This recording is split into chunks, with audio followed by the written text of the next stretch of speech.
এক নারী শিক্ষার্থীকে হেনস্থা ও মারধরের জেরে স্থানীয়দের সঙ্গে আবারও চট্টগ্রাম বিশ্ববিদ্যালয়ের শিক্ষার্থীদের সংঘর্ষের ঘটনা ঘটেছে।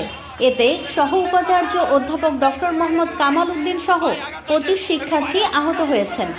তাদের মধ্যে 6 জনকে গুরুতর অবস্থায় চট্টগ্রাম মেডিকেল কলেজে পাঠানো হয়েছে। আমাদের আসিফ ভিলায় আমাদের কিছু শিক্ষার্থী ওখানে আটকা পড়েছিল।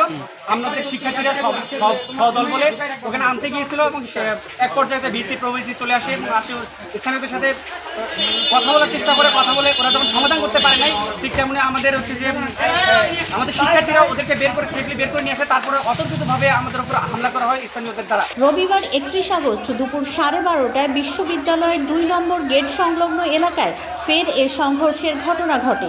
এখনও ওই এলাকার পরিস্থিতি উত্তপ্ত।